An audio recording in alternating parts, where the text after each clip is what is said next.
Vai começar a nossa aula de hoje. Eu sou o professor Micael Ferreira, professor de língua portuguesa, e esse é o Sexto Tempo, uma ação da Secretaria Municipal de Educação com o Centro de Mídias Educacionais de Manaus. E aí, vamos aprender?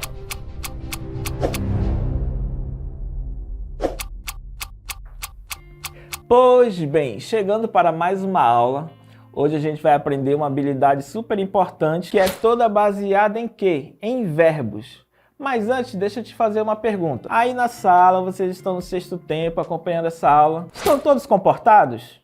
Olha, fala a verdade. Eu não quero colocar você em xeque. Eu quero falar do verbo. Porque o verbo, ele se comporta diferente dependendo do contexto. Mas vamos ao conceito de verbo antes de mais nada.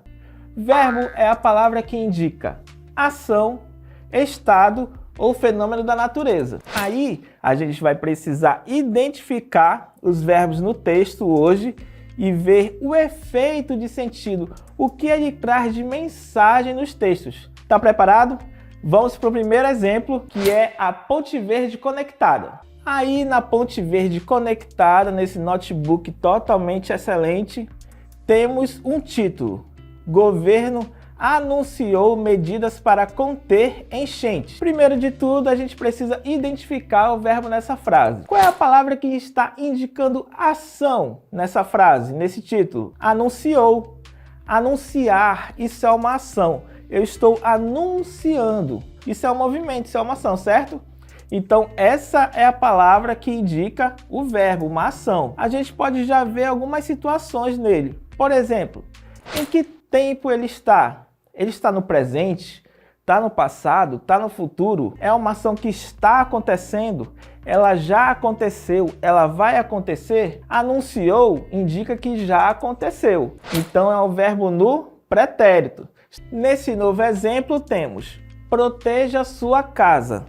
Compre agora nosso impermeabilizante. Aí nós temos dois verbos que indicam também ação: o proteja e o compre. Só que nessa publicidade aí, nessa parada de ônibus, acontece o seguinte: esses verbos eles têm um outro tom na fala. Proteja, compre. Isso é meio que uma ordem. Isso daí é um direcionamento que estão dando para quem lê. Esses verbos estão no modo imperativo. O que é o modo imperativo? É aquele verbo que dá ordem, que pede alguma coisa para você. E eles estão muito presentes na publicidade. Ela quer te convencer a comprar. Ela quer te persuadir, ela quer te envolver na conversa para quê? Para ela vender o produto dela. Então, ela vai meio que, abre aspas, entrar na sua mente e te dar ordens, como essas. Ela está trazendo uma necessidade, ela está fazendo nascer essa necessidade em você. Imagine que você está andando pela rua tranquilo e você observa: proteja a sua casa. Nossa, é uma ordem, né? Soa como uma ordem. E o verbo no imperativo é isso, é uma ordem. Então a publicidade, ela usa esses verbos no imperativo para te fazer nascer uma necessidade. Eu falei para vocês agora há pouco de verbos no imperativo, mas os verbos, eles possuem algumas flexões. O que é isso, professor? O verbo, ele pode mudar de acordo com o contexto. A primeira flexão do verbo é a de número. O verbo pode estar no singular ou no plural. Por isso, número. Por exemplo, eu estudo. Estudo, singular, porque eu estou falando de mim. Agora, se eu falar nós estudamos, essa flexão de número está no plural. O verbo também se flexiona em pessoa. O verbo traz a primeira, a segunda ou a terceira pessoa. Por exemplo, eu estudo. Eu, primeira pessoa.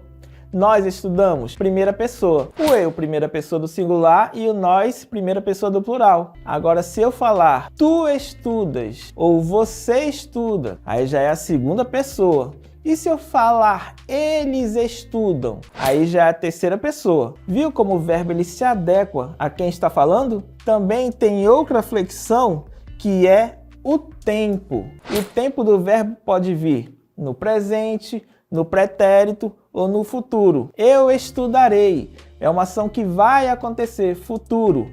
Eu estudo, presente. Eu estudei, passado. E tem também a flexão de modo. Os modos do verbo são indicativo, subjuntivo e imperativo. O indicativo é a maioria dos verbos. Eles indicam, né, a ação ou estado ou fenômeno da natureza a que eles se dispõem. Já o modo subjuntivo já é uma questão mais que vai acontecer, que pode acontecer, talvez aconteça. E o imperativo, que você já sabe que é a ordem, o mandar, ele está indicando que você faça aquilo. Deu para entender? Nesse momento, vamos focar nas flexões de modo, indicativo, subjuntivo e imperativo. Vamos analisar um texto bem rapidinho para a gente identificar os verbos e analisá-los em relação ao modo. Vamos lá. Ponte Verde conectada. Estudantes organizam mutirão para revitalizar biblioteca escolar. Seguindo. A biblioteca da Escola Estadual Centro de Mídias estava há meses com livros desorganizados e prateleiras vazias. Diante disso, um grupo de alunos do 9º ano decidiu agir. Eles se reuniram voluntariamente para limpar o espaço, reorganizar os livros e incentivar o uso da biblioteca por outros colegas. Falamos com o representante dos estudantes sobre a iniciativa e ele nos contou, abre aspas, nós percebemos que a biblioteca precisava de melhorias, por isso criamos um grupo de voluntários e começamos a organizar os livros. Se mais alunos participassem, conseguiríamos deixar o espaço ainda melhor. Contribua você também. Compreenderam o nosso texto? Ele foi bem objetivo, certo? Mas aí agora, que tal a gente identificar os verbos? E melhor, analisá-los enquanto essas flexões. Primeiro, no título. Logo no título tem um verbo, que é organizam. Agora vamos lá. A pessoa, organizam. Que pessoa que está por trás desse verbo? Eles. Terceira pessoa de quem? Do plural. Então a gente já analisou a pessoa e o número.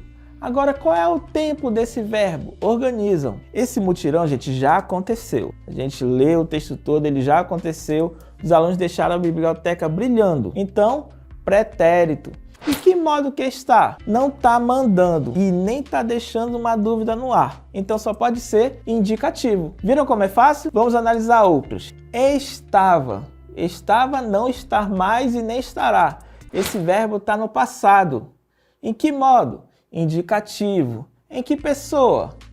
Ele estava. Terceira pessoa do singular. Tem mais alguma flexão? Tem. Plural ou singular? Singular.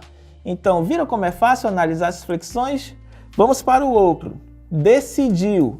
Decidiu já aconteceu. Pretérito. Modo indicativo. Está indicando que uma ação, né? A ação ao qual já ocorreu. A qual já aconteceu. Então, passado. E ele decidiu, certo?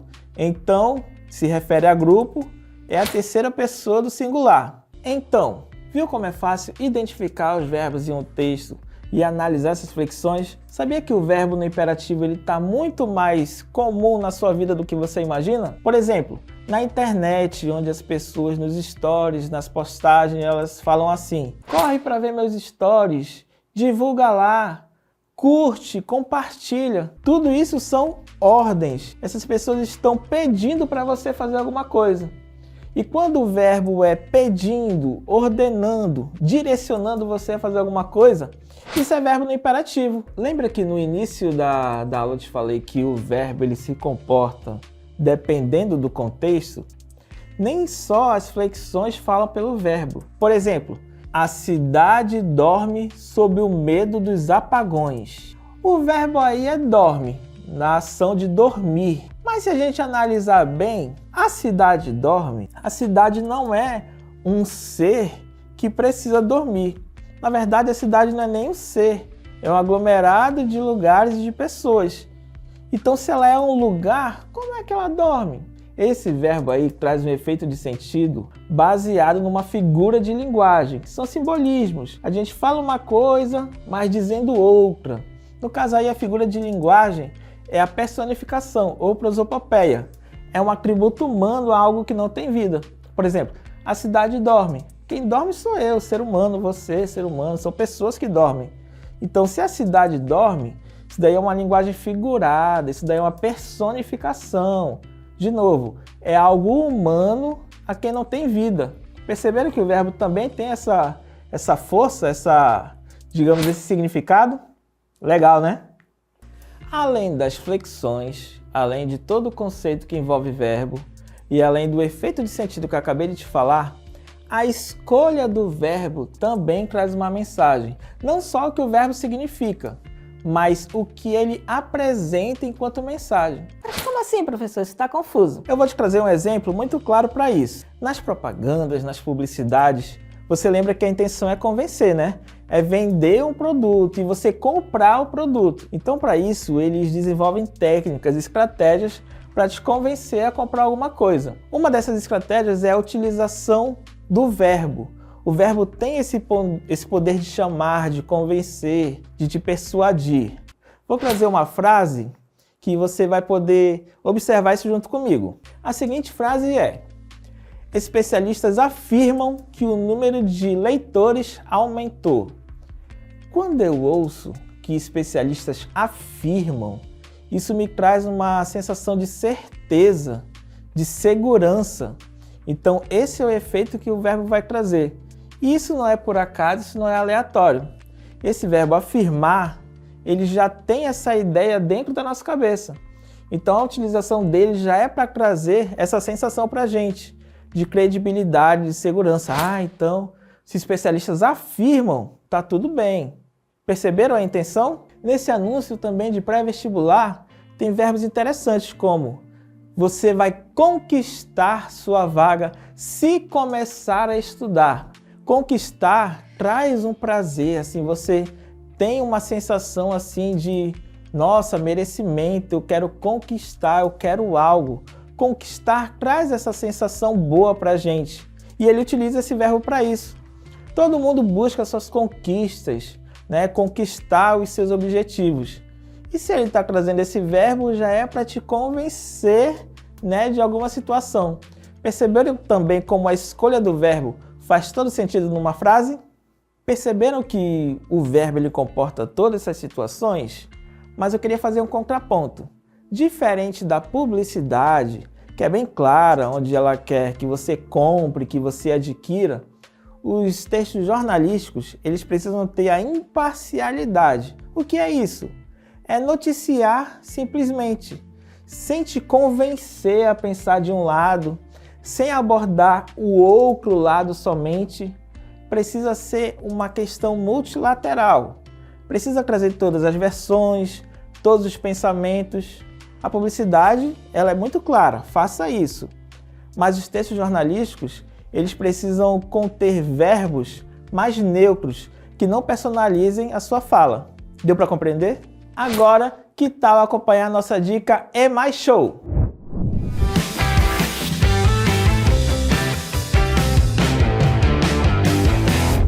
Fala, turma! Aqui é Júnior Mar e a nossa dica de hoje é... Causa e consequência! Vamos falar sobre causa e consequência. Você usa isso aí no seu dia a dia. Quer ver? Olha só, os estudantes se dedicaram tanto que a CEMED Manaus brilhou no último SAEB. Opa!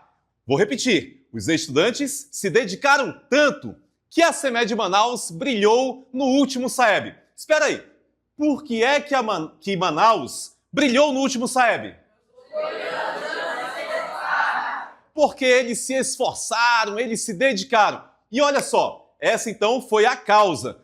Os estudantes terem se esforçado, se dedicado. Qual foi a consequência disso? Manaus o quê? Brilhou! Brilhou na prova, brilhou no último SAEB. Busquem essas informações no texto de causa e de consequência. Todo mundo pegou a dica? Então agora... Brilha, garoto! Brilha, garoto!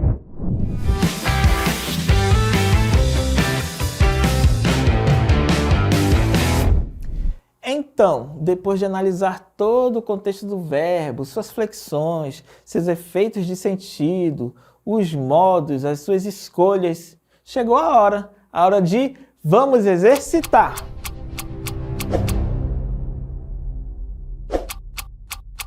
Questão 1. Em textos jornalísticos, A escolha de verbos no pretérito tem como principal função: letra A, tornar a notícia mais subjetiva e pessoal. B, relatar eventos como se estivessem acontecendo no momento. C, situa os acontecimentos no passado, conferindo um caráter factual e objetivo. E D, criar uma sensação de urgência e imediatismo. Vou dar um tempinho para você pensar e responder.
Então, o gabarito é a letra C. Situa os acontecimentos no passado, conferindo um caráter factual e objetivo. Se os verbos escolhidos estão no passado, eles situam acontecimentos no passado, conferindo um caráter factual, ali só um recorte da situação, e objetivo. Ou seja, a gente não tem dificuldade para identificar esse verbo no passado. Por quê? Porque é uma ação que já aconteceu, certo? Vamos para a questão 2. Qual é a função principal do uso do imperativo em textos publicitários? A. Explicar como o produto foi desenvolvido. B. Pedir ao leitor que execute uma ação específica, como comprar ou experimentar. C. Relatar eventos passados relacionados ao produto. E D. Criar um ambiente descontraído e sem compromisso com o público. Vou dar um tempinho para você pensar e responder.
Voltando para conferir o gabarito, que é a letra B.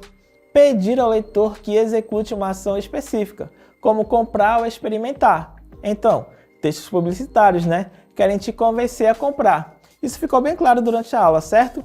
Espero que tenha acertado. Vamos para a questão 3.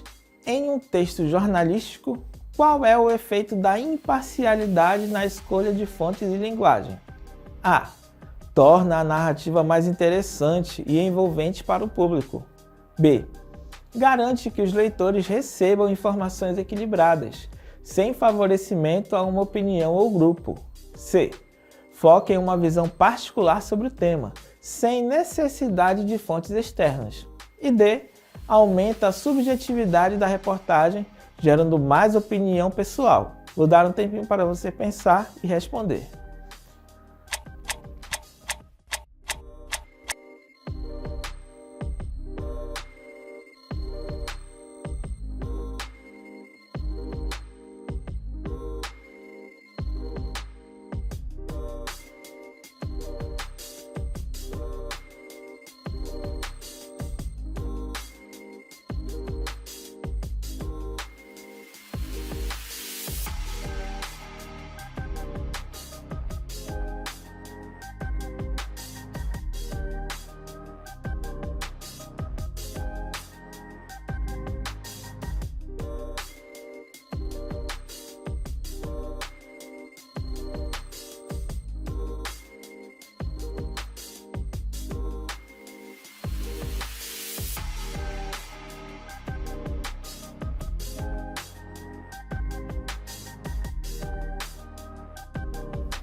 E aí, acertaram?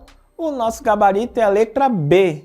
Garante que os leitores recebam informações equilibradas, sem favorecimento a uma opinião ou grupo. Falei lá no finalzinho da aula, durante a explicação, que a imparcialidade é isso, com verbos neutros, para não te convencer a pensar só por um lado ou pelo outro. Ela traz informações, ela noticia de maneira equilibrada, sem favorecimentos. Então, gente, depois de termos feito esse exercício muito bacana, vamos para aquele momento. O que aprendi hoje?